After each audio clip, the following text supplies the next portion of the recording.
अक्सर लोगों की यही शिकायत रहती है कि हम लोग जब शामी कबाब बनाते हैं ना, वो फ्राई करते वक्त टूट जाते हैं, या फिर उनका मटेरियल ज्यादा सख्त और या फिर नरम हो जाता है, या फिर उनके शामी कबाब रेशेदार ही तैयार नहीं होते। आज की वीडियो में आप लोगों की मैं सारी टेंशन दूर करने वाली हूँ। अगर रेशेदार कबाब खाना चाहते हैं ना, तो एक दफा इस रेसिपी को जरूर ट्राई करें। बिस्मिल्लाहिर्रहमानिर्रहीम। अस्सलाम वालेकुम। कैसे हैं मेरे प्यारे प्यारे व्यूवर्स? उम्मीद करती हूँ सब खैरियत से होंगे, खुशहाल होंगे, जहां भी रहें खुश रहें, आबाद रहें। तो अगर आप लोग कबाब खाने के शौकीन हैं, बीफ के या फिर मटन के, तो मेरी इस रेसिपी को एक बार जरूर ट्राई करें। जायकेदार कबाब किस तरह से बनाए जाते हैं? इस कबाब को बनाकर आप फ्रीज भी कर सकते हैं महीनों के लिए। एक दफा ये कबाब बनाएं और महीनों के लिए आप इसको सेव करें। इस कबाब को बनाकर आप बच्चों के लंच बॉक्स में भी दे सकते हैं, या फिर आप लोग इसके साथ बच्चों को बर्गर भी बनाकर दे सकते हैं। है ना आसान सी और मजेदार सी रेसिपी। इसको बनाने के लिए आपने वीडियो को एंड तक देखना है। वीडियो अच्छी लगी वीडियो को लाइक और चैनल को आप लोगों ने लाजमी सब्सक्राइब करना है। चले जी, फिर देर किस बात की, इस मजेदार सी रेसिपी को बनाना स्टार्ट करते हैं। चलते हैं रेसिपी की तरफ। दाल शामी कबाब बनाने के लिए यहाँ पे ले ली है हमने चने की दाल। आधा किलो यहाँ पे मैंने चने की दाल ली थी, जिसको मैंने 2 घंटे पहले अच्छे से साफ करके भिगो के रख दिया था, ताकि दाल अच्छे से सॉफ्ट हो जाए। इसके साथ ही यहाँ पे मेरे पास है 1 किलो बीफ। यहाँ पे मैं बोनलेस बीफ का इस्तेमाल कर रही हूँ। अगर आप चाहें इस रेसिपी को मटन के साथ या फिर चिकन के साथ भी बना सकते हैं, पर जो अगर तो आप रेशेदार शामी कबाब खाना चाहते हैं ना, तो फिर इस तरह से आप बीफ का इस्तेमाल कीजिए। बीफ में ये शामी कबाब बहुत ही ज़बरदस्त और रेशेदार बनके तैयार होंगे इंशाल्लाह ताला। शामी कबाब को तैयार करने के लिए यहाँ पे मैं एक प्रेशर का इस्तेमाल करूंगी। सबसे पहले तमाम दाल मैंने इसमें ऐड कर दी है। बीफ शामिल करने के बाद यहाँ पे मेरे पास 2 मीडियम साइज के प्याज थे, जिसको मैंने रफली सा कटिंग करके इसमें शामिल कर दिया है। प्याज हमने ज्यादा इसमें इस्तेमाल नहीं करनी। इसमें साथ ही ड्राई मसाले ऐड करूंगी, जिसमें मेरे पास है 4 से 5 गोल रेड वाली मिर्चें, 6 से 7 हमारे पास लौंग है। इसके अलावा दालचीनी के टुकड़े हैं 5 से 6, 2 हमारे पास तेज पत्ते हैं और एक बड़ी इलायची है मसाले वाली, और 1 टेबलस्पून हमने इसमें शामिल करना है साबुत सफेद जीरा। ड्राई मसाले साथ में इसमें ऐड करेंगे। 1 टेबलस्पून इसमें शामिल करेंगे अदरक और लहसुन का पेस्ट। अगर आप चाहें तो साबुत भी शामिल कर सकते हैं, आपको बेहतरीन रिजल्ट मिलेंगे। अब इसके साथ ही पाउडर वाले मसाले ऐड करेंगे, जिसमें मैं 1 चम्मच डालूंगी नमक। इसके अलावा इसमें शामिल करेंगे 1 चम्मच सूखा धनिया, 1 चम्मच ही हम इसमें पीसी हुई लाल मिर्च का इस्तेमाल करेंगे, और इसके अलावा 1 चम्मच हम कुटी हुई लाल मिर्च इसमें शामिल करेंगे। यहाँ पे 1 चम्मच मैंने कुटी हुई लाल मिर्च का इस्तेमाल किया है। अच्छे कलर कॉम्बिनेशन के लिए 1/2 चम्मच मैंने इसमें हल्दी पाउडर शामिल कर दिया है। यहाँ पे मेन बात ये है कि अब हमने इसको गलाना है। गलाने के लिए हमने इसमें पानी कितना ऐड करना है, यहाँ पे इसमें मैं 2 बड़े गिलास पानी शामिल करूंगी। पानी को अगर हम अच्छे तरीके से मैयर करके शामिल करेंगे ना, तो शामी कबाब का जो तमाम मटेरियल है ना, एकदम परफेक्ट बनके तैयार होगा। इसलिए यहाँ पे देखिए जी, मैंने 2 गिलास मैंने यहाँ पे बड़े साइज के जो होते हैं ना, वो पानी मैंने इसमें ऐड कर दिया है। देखिए इस तरह से हम इसको अच्छे से प्रेस करेंगे ना, तो पानी थोड़ा थोड़ा सा इसके ऊपर इस तरह से नजर आ रहा होगा आपको। बस इतना ही हमने यहाँ पे इसमें पानी ऐड करना है। यहाँ पे देखिए जी, मैंने प्रेशर को यहाँ पे बंद कर दिया है। विसल लगाएंगे। इसकी जो टाइमिंग है ना, वो 25 से 30 मिनट की है। ये लीजिए जी, यहाँ पे मैंने 25 मिनट के बाद प्रेशर को खोल लिया था। दाल अच्छे से देखिए जिस मेंटर हो चुकी थी, दाल को हमने यहाँ पे खुले बर्तन में डाल के ना अच्छे से पीस लिया है। किसी भी आपने सिलबट्टे में डाल के इसको पीस लेना है, या फिर किसी चॉपर में डाल के।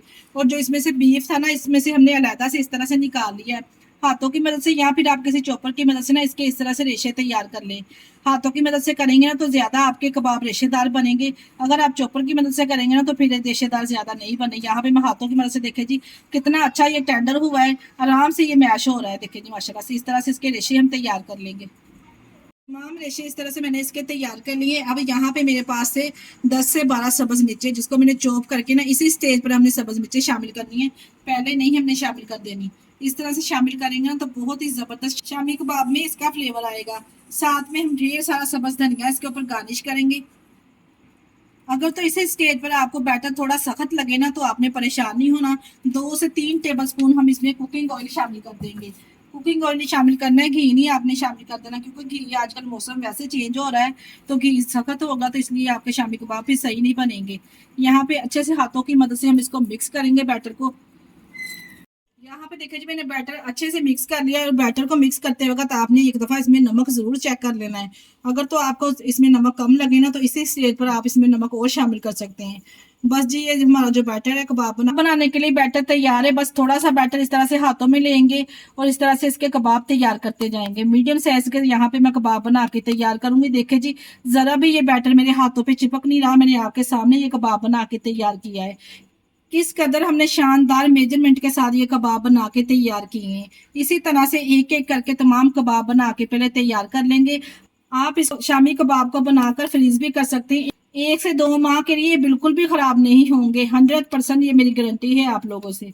इस तरह से रेसिपी को अगर फॉलो करते हुए आप स्टेप बाय स्टेप तमाम चीजें डालेंगे ना, आपके जो कबाब है वो बिल्कुल भी खराब नहीं होंगे इंशाल्लाह ताला। लीजिए जी यहाँ पे हमने तमाम शामी कबाब बना के तैयार कर लिए। डिश भर के हमारे माशाल्लाह से ये शामी कबाब बन के तैयार हुए हैं। हाफ इसमें से मैंने कर दिए हैं फ्रीज, और हाफ यहाँ पे आपको मैं फ्राई करके दिखाऊंगी। अगर आप लोग वीडियो देखते देखते यहाँ तक पहुंच ही गए हैं, तो आपसे गुजारिश है कि आप इसको फ्राई करने का तरीका भी देखते जाएं। यहाँ पे इसको फ्राई करने के लिए मैंने एक अदद अंडा इस तरह से कटोरी में अच्छे से फेंट लेना है। अगर आप अंडा नहीं लाइक करते तो आप अंडे के बिना भी इसको इसी तरह से फ्राई कर सकते हैं। मैंने अपनी शामी कबाब की पिछली वीडियो में आपके साथ दोनों टिप शेयर की हुई। आप अंडे के साथ भी इसको फ्राई कर सकते हैं और बिना अंडे के भी किस तरह से इसको फ्राई कर सकते हैं। चैनल पे जाके आप विजिट कर सकते हैं। यहाँ पे अंडे को देखिए जी मैंने अच्छे तरीके से फेंट लिया है। इसे फ्राई करने के लिए मैंने यहाँ पे एक फ्राई पैन में ले लिया है घी। हाफ कप यहाँ पे मैंने घी लिया है। इस तरह से अंडे में इसको डिप करते जाएंगे और एक एक करके शामी कबाब इसमें डालते जाएंगे। 1 से 1.5 मिनट के बाद हम इसकी साइड चेंज कर देंगे। ये लीजिए जी, देखिए मैंने यहाँ पे 1.5 मिनट के बाद इसकी साइड चेंज कर दी थी। माशाल्लाह से देखे जी कितना जबरदस्त इसको गोल्डन सा कलर आया है। दोनों तरफ से इस तरह का हमने कलर ले आना है इसको, और फिर हमने इसको निकाल लेना है। माशाल्लाह से देखे जी आपको नजर आ रहा है ऑयल कितना नीट एंड क्लीन है। जरा भी ये ऑयल में टूटे नहीं है, बिखरे नहीं है। यहाँ पे देखिए दोनों तरफ से गोल्डन सा कलर आ चुका है। अब हम इसको निकाल लेंगे प्यारी सी प्लेट में और इसको डिश आउट करेंगे। आपको जो इसके ऊपर इस तरह से ऑयल के ऊपर झाग नजर आ रही ना, आप देख के परेशान ना हुआ करें। ये झाग अंडे की वजह से आई है। तमाम कबाब को इसी तरह से निकाल लेंगे। जो बाकी के कबाब है सेम प्रोसेस के साथ हम इसको फ्राई कर लेंगे।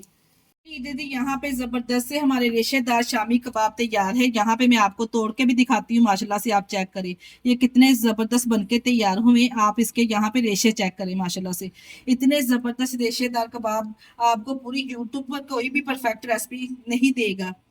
शामी कबाब को मैं सर्व करूंगी यहाँ पे रायते के साथ और सलाद के साथ। एक दफा इस रेसिपी को आप लोगों ने जरूर ट्राई करना है। अगर रेसिपी ट्राई करें तो अपना फीडबैक लाजमी दिया करें। इसके साथ ही मुझे दीजिए इजाजत। अपना बहुत सारा ख्याल रखिएगा और हमें दुआ में याद रखिएगा। ओके, अल्लाह हाफिज।